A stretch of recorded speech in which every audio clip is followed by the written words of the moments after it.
Hello, ladies and gentlemen, and welcome to another edition of the Cerebral Smack Talk live on YouTube and StreamYard.com. It's Gwendolyn F. Michael Fletcher alongside Anthony Florio. We are awaiting the arrival of Michael Bullock. If he comes in, then we'll catch up on what he missed. If he doesn't, then we will catch him up tomorrow night for the year-in review of Talking Wrestling TXN. That will be at 10:30. Anthony Florio will be hosting that event. So, guys, we're not going to take too much time here because they only have is Smackdown live here tonight. So it's probably going to be a very quick show, to say the very least. So with that said, we will get right into it right now. Smackdown Live was a taped episode, and we'll go from there. This was taped on December 19th from Grand Rapids, Michigan at the Van Andel Arena. And here we go. Obviously, we started out the show with Joe Henry. He did a legendary, one of his little Joe Henry concerts, and he was interrupted by The Miz. The Miz kind of berated and it went everything else.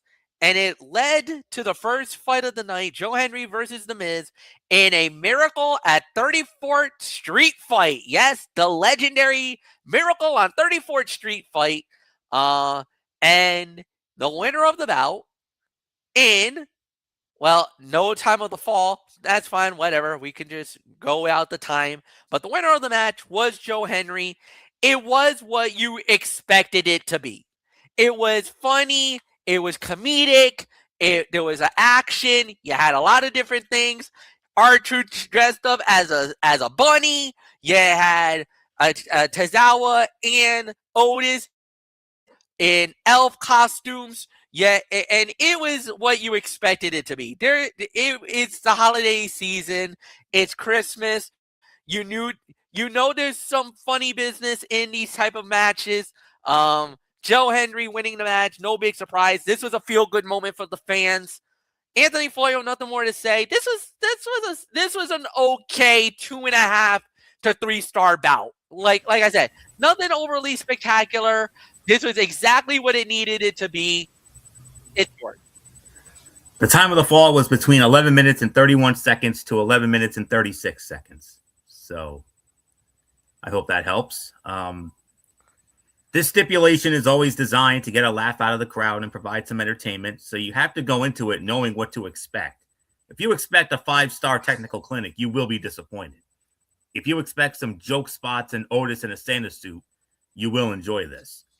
Both men knew the assignment and understood the assignment and made each other look good, but the A-lister came up short against the newcomer in the end. This is one of those segments that was designed to appeal to the younger fans. So, that's all there is for me to say on it. I'm actually gonna give this between 3 to 3.25. So not much more to say. MF, let's cut the comedy and let's get into the real stuff. Lash Legend going one-on-one with Charlotte Flair, and it was Charlotte Flair, the queen, taking down Lash Legend. Anthony Florio, it is all yours. And what was the time again? I don't have a time of fall. Yeah, I'm probably gonna have to dig that up. Yep, no worries. I got it. So for Lash Legend and Charlotte Flair, I'll don't worry about the time at the falls, MF. I'm gonna handle that. So because I know we're not gonna get any. So 10 minutes and 52 seconds, the time of the fall for this. This is another one of those 3 to 3.25 star matches. Solid match and probably the best for Lash Legend on the main roster to date. Charlotte allowed her to control most of the action, and it helped showcase the newcomer to the blue brand. And Charlotte sold a clothesline from Lash Legend like she got hit by a truck. It was great. And Corey Graves tried to cover for a mistake from Lash Legend by saying she was overzealous. So credit to that. So 3 to 3.25 for that. So MF, time of the fall, I got 10.52. Yeah, this is about 3-star bout, or 2.5 stars. I thought it was a solid matchup. Really nothing else to say here. So we go on to the next match of the night, which was Ilya Dragunov versus Carmelo Hayes for the United States Heavyweight Championship. Winner of the bout and new United States Heavyweight Champion Carmelo Hayes. He takes down the Mad Dragon in a fight of the night, in my opinion. This was absolutely a monster match. Unbelievable action. The body of work was amazing. Melo coming back, getting the win, and I gotta say it. This was easily 4.25 to 4.5 stars. Fight of the night for me. This had to be well over 15 minutes, maybe 20 minutes of actual wrestling action. 20. 2044. One sheet I have says 2044. Another says 2052. Whatever the case may be, over 20 minutes, 4.5 stars. Fight of the night. Nothing more to say. Anthony Florio, this was amazing. History made, unprecedented crowning. Carmelo Hayes is him. He is now the United States Heavyweight Champion. Well, small backstory here. These two men had a rematch a few weeks ago, back on December the 5th. Both men were upset that Tommaso Ciampa affected the outcome, so they wanted a fair fight this week. Just like their previous encounter, both men were clearly looking to prove they are among the best WWE has on the roster. Even though they are friendly backstage, neither man held back and made this a hard-fought contest right away. The crowd chanted, "This is awesome," as they went into the second break. And we've talked about this with all these open challenges. But Ilya Dragunov has cemented himself as one of the most reliable performers, and Carmelo Hayes is right there with him. This was an outstanding match that had just as much physicality as their last encounter, but this time they benefited from having a clean finish. Champion put up a good fight, but Melo didn't miss this time. He nailed the Melo don't miss to get the win and to get the pin and win the U.S. title. The result of this bout was very much spoiled due to the show being taped last Friday, but the match was no less exciting as a result of that. Ilya Dragunov, you notice he was not holding back with some of his strikes, and Carmelo Hayes took some stiff shots. And Carmelo Hayes and Trick Williams can now both say they have defeated Ilya Dragunov for championships. So that's a very big deal. So easily 4.5 stars. Incredible match. And I can honestly say this was one of the best TV matches of 2025, without question. So Carmelo Hayes has some big things in store for him. And you notice Trick Williams floating around. I'm gonna make a bold prediction right here and right now. I think Carmelo Hayes is going to hold this championship up until WrestleMania. And I believe at WrestleMania, it will be Carmelo Hayes and Trick Williams for the United States Heavyweight Championship. Book it. 4.5 stars. A late contender for TV Fight of the Year. Nothing more to say. He is him. Let's move on. Then we had a tag team matchup, a women's tag team matchup, Chelsea Green and Alba Fire versus Julia and Kiana James. It was Kiana James and Julia winning the match, where Julia pinning 316 I have. Yep, pinning the women's champion herself, pinning Chelsea Green with the Arrivederci, the Northern Lights bomb.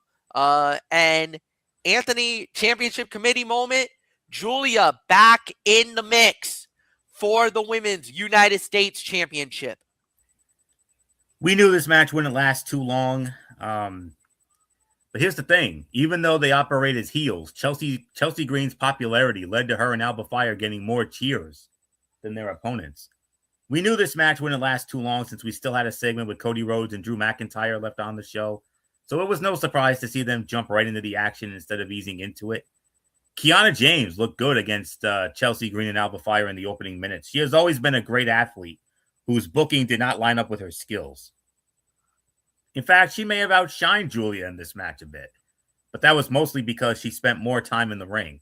When you consider that they didn't have a ton of time, this ended up being a pretty decent match They kept the pace quick while still managing throwing some taunts and submissions. Julia ended up getting the pin on the women's U.S. champion, which will lead to another rematch between them in the near future. And it's kind of sad to think about how much momentum Julia has lost since coming to the main roster. Even her run as women's U.S. champion was underwhelming, which is not her fault. She just hasn't had the kind of booking she needs. Here's hoping that they do a reset in 2026 and they book her like the big star that she is. And we know that she is. So I can only give this about 2 to 2.5. So yes, championship committee moment. So there's no doubt about it. They're going to meet again. We just don't know when. So not much more. MF, your thoughts? Yeah, no doubt about it. I think it was about 2.5, 2.25. Solid matchup. Really nothing more to say there. But yes, there was really nothing more to add. And Anthony Florio, actually, we do got some breaking news coming out of the National Football League. The Chicago Bears, by the glimpse of winning over the let me rephrase this. Because of what just happened with the Baltimore Ravens, as it looks like the Ravens are on the verge. I think they have done it. They have knocked off the Green Bay Packers. The Chicago Bears are the NFC North champions. They have won the North, as we would say. So the Bears are the champions of the NFC North. And yeah, it's over. They've done it. Seth freaking Rollins, you're definitely going to be loving football now because your Bears have won the division. Congratulations. If you have any championship main belts, if Seth Rollins has any championship belts laying around the house, swing it around like you did at WrestleMania. Yep, pretty much. That's what he's doing tonight. I'm pretty sure he's probably doing that right now. Just careful where you're swinging. Careful where you're swinging. And then letting out a on top of it. Yep, he definitely could do that too. All right, main event segment: Cody Rhodes and Drew McIntyre. They went at it with a little spiral jabs, and on the first episode of Smackdown in 2026. Oh, the second. It's the second episode, not next week. 2 weeks. Oh, in 2 weeks. Okay, I thought it was going to be. I thought it was going to be the. All right. So should have been the first. January 9th. I agree. It should have been the first. I don't know what the hell they were thinking, but too anyway. Good for Buffalo, huh? But, okay. Yeah.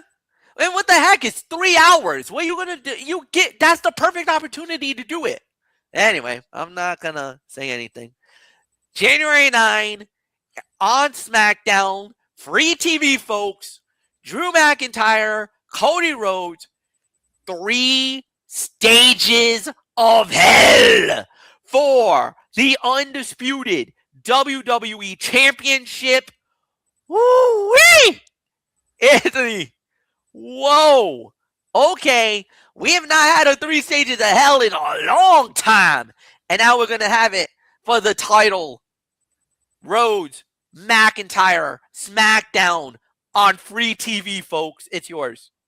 Friday night, January the 9th, Berlin, Germany. How about that? That's because why they did it. They gave it to the Euros. And you know what that means. Oh, yeah. We know how crazy those are. Yep. Yes, we do. The only gripe that I have with it is too good for Buffalo, huh? Okay. That's cool. But I know how much of a soft spot Buffalo is for you, so I definitely understand your anger and your sentiment. Even though it's the home of the Sabres, but still. Red Hot Sabres, by the way. But anyways, last night's show ended with a segment involving Drew McIntyre and Cody Rhodes. If McIntyre apologized to referee Dan Engler and paid a fine, he would get to choose the time and stipulation for his title rematch against the American Nightmare. McIntyre issued a half-hearted apology to Dan Engler, but then he insulted him by saying he wasn't good enough to be a wrestler, and that is why he became a referee. Cody Rhodes was goaded into coming to the ring, and McIntyre dared him to take a shot and cost himself the title.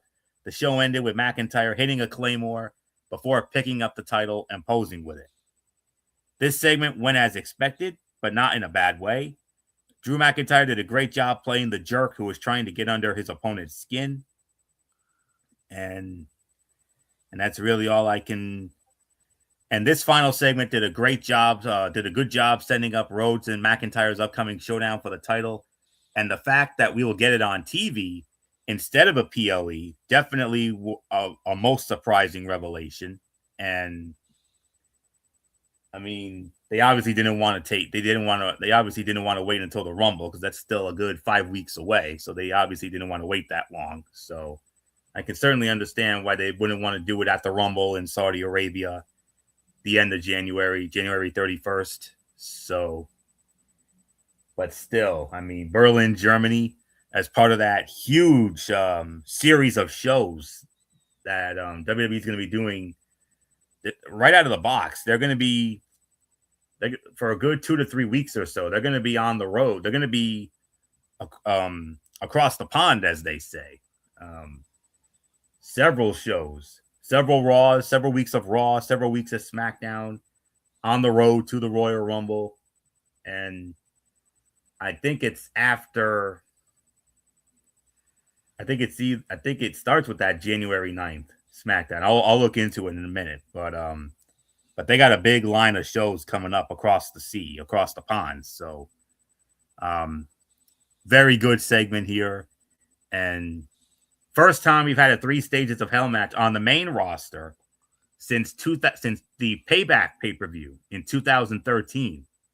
John Cena versus Ryback for the WWE Championship. The first fall was a lumberjack match. The second was a tables match. And the third was an ambulance match. So, the greatest one, No Way Out 2001, Stone Cold Steve Austin and Triple H. Regular match, street fight, and then a cage match. But our personal favorite MF was Armageddon 2002, Triple H and Shawn Michaels for the World Heavyweight Championship. Regular match in the first fall, cage match in the second, and then a ladder match in the third fall. So, cannot wait for it. It's going to be something else. I wish it would have been in Buffalo. That would have been a perfect way to start the year off with a bang. But, oh well. But Berlin, Germany, brace yourselves. You're going to be in for one wild night. So, not much more. MF, did you give your thoughts, or are we going into the overall review here? I can give quick thoughts. I thought it was a fine thing. I thought they did a really good job with it. And yeah, I didn't find anything bad whatsoever about it. I thought they did, I thought it was pretty good. Yeah, nothing bad to say the very least. And yeah, they did a good job with it. So I enjoyed it. Nothing more. And yeah, overall, fine show. I'll give this about maybe, like a 7 out of 10. I thought it could have been better in certain areas. I definitely, if there's one match you need to see, if there's one match you got to go out of your way to watch, Yep. Anthony, I think we can agree. Hayes versus Dragunov for the U.S. title is an absolute must watch. Positively. Out of all the matches, that's the one I would say. Other than that, yeah, it was fine. Fine for what it was worth. Nothing more to say. And Anthony, it's yours. Yeah. Raw and SmackDown will be on the road starting with that January 9th SmackDown in Berlin, Germany. Monday Night Raw, January 12th, Dusseldorf, Germany. SmackDown, January 16th, London, the OVO Arena. And then Monday, January 19th, Monday Night Raw in Belfast, Northern Ireland. If Finn Balor's on that show, that's going to be a homecoming for Finn Balor. And just imagine the pop he'll get if he's on that show. And then they'll finally be back in North America, January 23rd and the 24th for that big SmackDown and Saturday night's main event in Montreal, and then Raw in Toronto, and then they go to Saudi, and then they'll be back in the States February 2nd in the Philadelphia. So get ready for a lot of international shows starting January 9th. But anyways, Friday SmackDown closed out 2025 with a few forgettable matches and one show-stealing performance everyone should see. Once again, Ilya Dragunov stole the show. This time he had Carmelo Hayes as a dance partner. We feel like a broken record saying this almost every week, but the Mad Dragons bouts have become the best thing on the blue brand every week. Hayes winning the title was a nice feel-good moment to close out his 2025, but what this means for the former champion remains to be seen. And as I stated moments ago, the final segment did a good job setting up Cody Rhodes and Drew McIntyre's 3 stages of hell for the title, and the fact that we will get it on free TV on January 9 instead of the Royal Rumble was the most surprising revelation. And next week, SmackDown moves back to 3 hours. So let's hope WWE has some surprises in store. 6.5 to 7 out of 10. That's the best I can go. So not much more to say. Take us home, MF. Yeah, we're out of here, guys. So tomorrow night, we will come back with a very special edition. Of Talking Wrestling TXN, as we will be recapping the show. We're going to be recapping the year in review for WWE, and we're also going to give our awards. So this is the big one, guys. And then after that, on Monday night, we'll have the TXN Sports World year in review, and then on Tuesday is Ridiculously Raw, hosted by Anthony Florio. So we got some good stuff coming up for the next few days. Nothing more to say. For Anthony Florio, I'm Michael Fletcher. Thanks so long, everybody, and we'll see you all tomorrow night. Goodbye.